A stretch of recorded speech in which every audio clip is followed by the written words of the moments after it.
Assalamualaikum warahmatullahi wabarakatuh. Kali ini saya akan menjelaskan tentang algoritma perkalian. Algoritma perkalian adalah algoritma atau metode yang mengalihkan dua angka bergantung pada ukuran angka. Algoritma yang berbeda digunakan pada sejak munculnya sistem desimal. Untuk rumus dasar perkalian adalah A dikali B sama dengan B ditambah B ditambah B ditambah B. Penjumlahan B sebanyak A. Dan A disebut dengan pengali dan B disebut dengan bilangan yang dikali. Contoh. Untuk contoh yang pertama adalah 3 kali 2 sama dengan 2 ditambah 2 ditambah 2 sama dengan 6.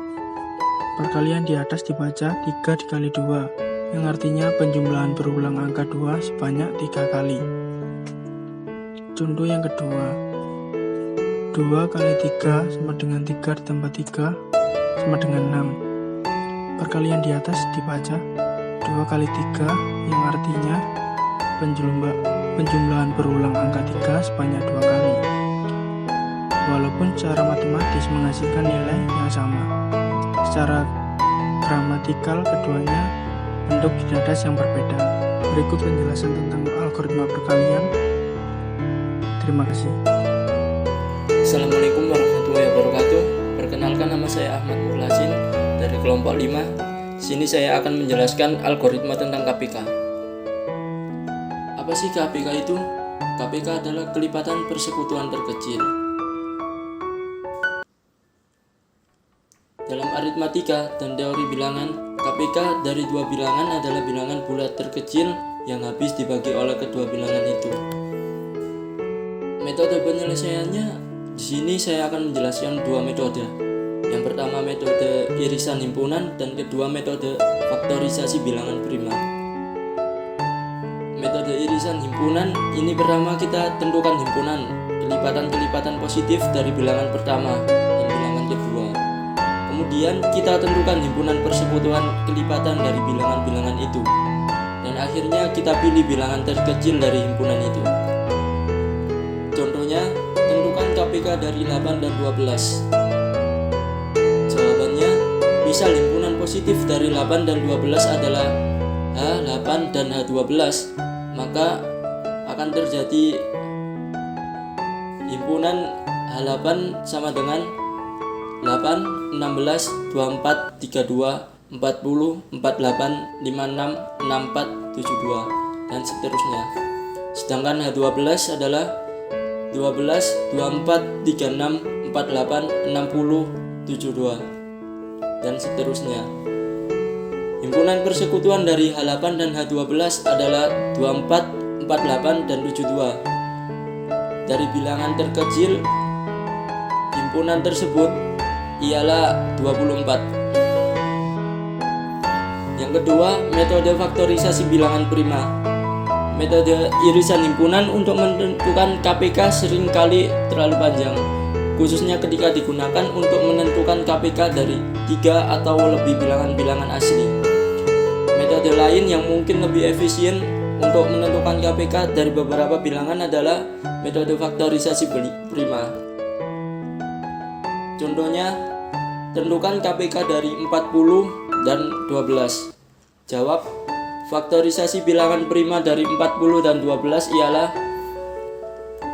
40 sama dengan 2 pangkat 3 kali 5, sedangkan 12 sama dengan 2 pangkat 2 kali 3. Jika M KPK dari 40 dan 12, maka M adalah sebuah kelipatan dari 40 dan ini memuat 2 kali 2 pangkat 3 dan 5 sebagai faktornya. Dan juga M adalah kelipatan dari 12 yang harus memuat 2 pangkat 2 dan 3 sebagai faktornya. Karena 2 pangkat 3 adalah kelipatan dari 2 pangkat 2, maka M sama dengan 2 pangkat 3 kali 5 kali 3. Jawabannya 120. Sekarang kita beralih ke teorema. Jika X dan Y merupakan bilangan bulat dan X tidak sama dengan 0, Y juga tidak sama dengan 0, maka M disebut kelipatan persekutuan dari X dan Y. Dan juga M bisa disebut kelipatan persekutuan terkecil dari X dan Y. Jika M adalah bilangan bulat positif terkecil sehingga X ber M dan Y ber M. Contohnya, carilah KPK dari 12 dan 16. Jawab, karena 12 dan 16 bernilai positif, maka 12 dan 16 dapat dicari dari kelipatan persekutuan 12 dan 16 yang positif. Kelipatan 12 yang positif adalah 12, 24, 36, 48, dan 60. Dan seterusnya. Kelipatan 16 yang positif adalah 16, 32, 48, 64, 80, dan seterusnya. Jika dilihat dari himpunan di atas, maka 48 adalah kelipatan persekutuan dari 12 dan 16. Sebab 48 habis dibagi 12 dan 48 habis dibagi 16. Kelipatan-kelipatan persekutuan 12 dan 16 lainnya adalah 48, 96, 144, dan 192. Dari bilangan kelipatan persekutuan 12 dan 16, yang terkecil adalah 48, sehingga 12 dan KPK dari 12 dan 16 sama dengan 48. Sekarang kita beralih ke teorema 2. Jika C lebih dari 0, maka CA dan CB sama dengan C KPK A dan B. Jika bingung dengan contoh yang di atas, maka kita beralih ke contohnya saja. Mari kita cari KPK dari 520 dan 80. Penyelesaiannya, CA sama dengan 5, anggap saja CA sama dengan 520 dan CB sama dengan 80. Sekarang kita masuk ke rumusnya. CA dan CB sama dengan C KPK A dan KPK B. Sekarang masukkan CA dan CB-nya. CA-nya 520 dan CB-nya 80. Bilangan bulat terbesar dari 520 adalah 20 kali 26, sedangkan 80 adalah 20 kali 4, sama dengan 20 KPK 26 dan 4. 26 dan 4 kita cari lagi KPK-nya. KPK 26 sama dengan 52 dan 4 sama dengan 8, 12, 16, 20, 24, 28, 32, 36, 40, 44, 48, dan 52. Jadi KPK dari 26 dan 4 sama dengan 52. Maka kita masuk ke rumusnya lagi. 20 kali KPK dari 26 dan 4 yaitu 52 sama dengan 1040. Sampai di sini penjelasan saya. Terima kasih. Oke, jadi hari ini saya ingin menjelaskan algoritma rekarsif ini adalah sebuah algoritma yang memanggil dirinya terus-menerus. Syarat dari algoritma rekarsif ini adalah harus ada kondisi untuk membatasi perulangan. Nah, untuk lebih mudahnya lagi, kita bisa lihat di sini ada dasar algoritma rekarsif. Jadi function faktorial kita menggunakan algoritma rekarsif ini untuk menyelesaikan masalah faktorial. Jadi function faktorial y, jika y sama dengan 1, maka faktorialnya adalah 1. Kalau misalkan y bukan sama dengan 1, maka y ini akan terus dikalikan dengan faktorial y min 1. Nah, untuk mempermudahnya lagi,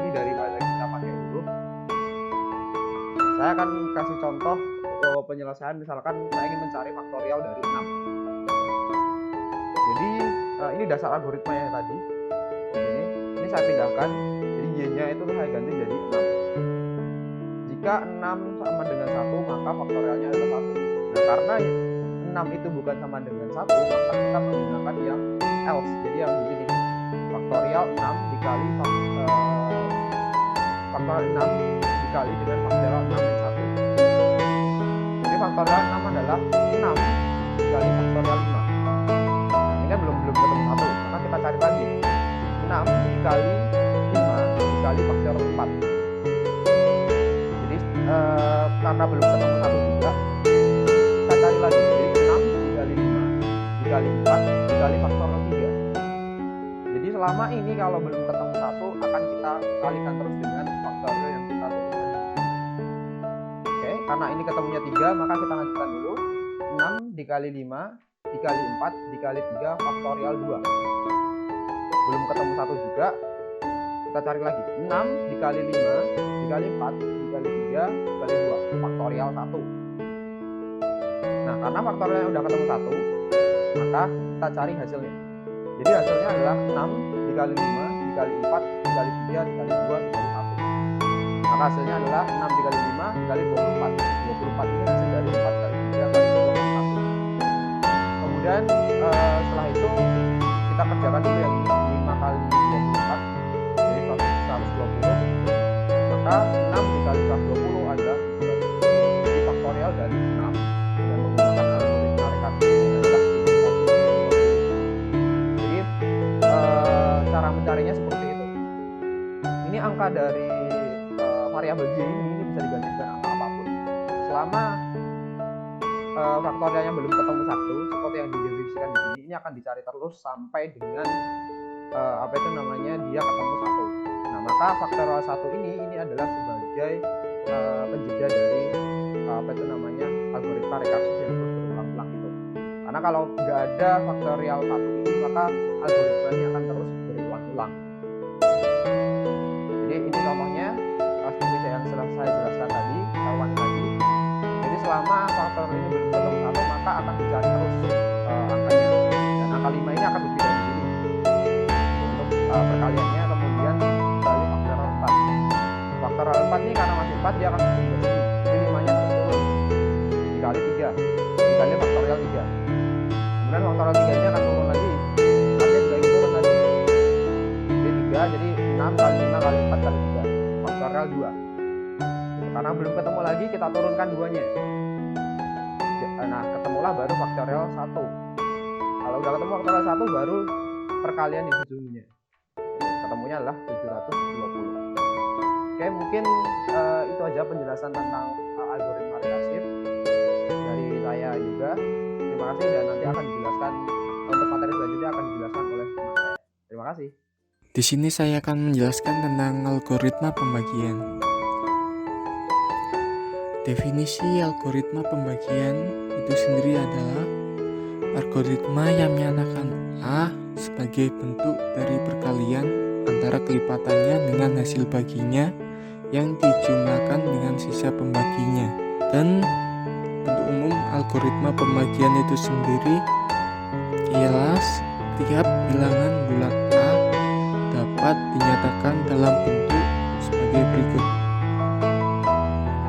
A sama dengan BI plus R, di mana I menyatakan hasil bagi A berada B dan R yang menyatakan sisa pembaginya. Contoh, 739 dapat dinyatakan sebagai kelipatan 9 sebagai berikut. Misal, hasilnya adalah 739, hasilnya 9, 82 plus 1. Maksudnya di sini adalah 9 membagi 739 sebanyak 82 kali, dengan sisa pembaginya adalah 1.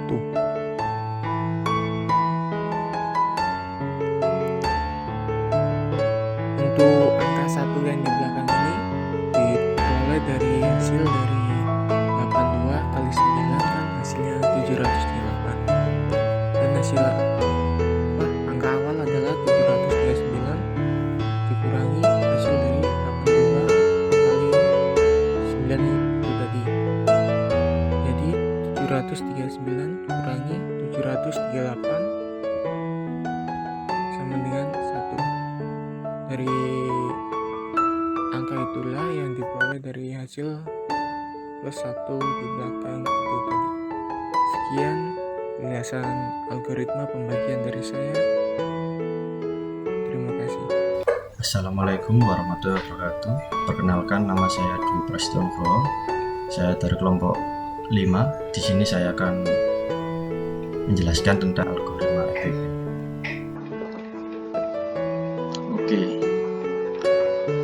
Apa itu FPP? FPP atau faktor persekutuan terbesar adalah bilangan bulat positif terbesar yang dapat membagi hasil kedua bilangan itu. Nama lain FPP adalah PBB, pembagi bersama terbesar. Contoh soal, carilah FPP 40 dan 36.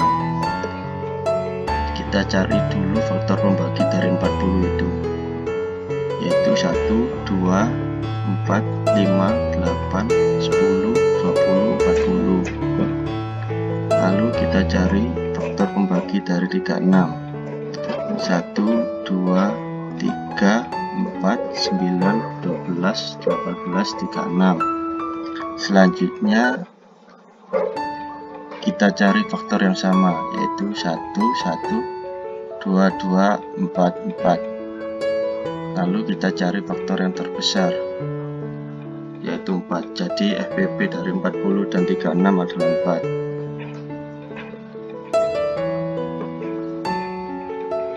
Algoritma pembagian atau inclusion. Apa itu algoritma? Algoritma adalah urutan logis langkah-langkah penyelesaian masalah yang tersusun secara sistematis. Bentuk umum algoritma pembagian yaitu A sama dengan B kali I tambah S. B adalah pembagi, I adalah hasil bagi, S adalah sisa bagi. Bunyi algoritma pembagian. Misalkan A dan B bilangan bulat dengan A lebih besar B, maka FPP AB bisa dicari dengan mengulang algoritma pembagian. Contoh soal, carilah FPP dari 82 dan 12. Kita lihat dulu nilai FPP dari 82 dan 12. Jika A lebih besar B, maka bisa menggunakan cara algoritma inclusion. A-nya 82, B-nya 12. Jadi kita bisa menggunakan cara algoritma inclusion. Berikut ini adalah rumus-rumusnya. A-nya 82, B-nya 12. Lalu kita bagi 82 bagi 12 sama dengan 6,833. Yang belakang koma tidak diambil, kita hanya mengambil nilai 6-nya. 12 kali 6 12 kali 6 sama dengan 72. 72 ke 82 kurang 10. Jadi sisa bagi ininya 10. Lalu 12-nya turun menjadi A, 10-nya turun menjadi B. 12 bagi 10 sama dengan 1,2. Sama, yang belakang koma tidak diambil. 10 kali 1 sama dengan 10. 10 ke 12 kurang 2. Jadi 10-nya turun menjadi A, 2-nya turun menjadi B.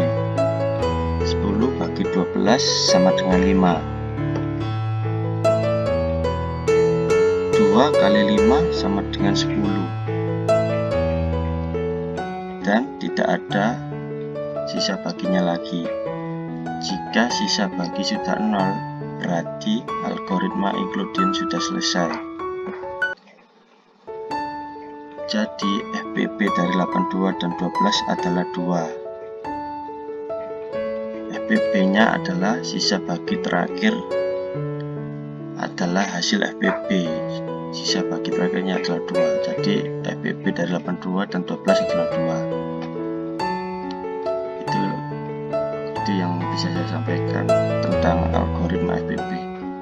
Jika ada salah kata, saya mengucapkan mohon maaf dan terima kasih.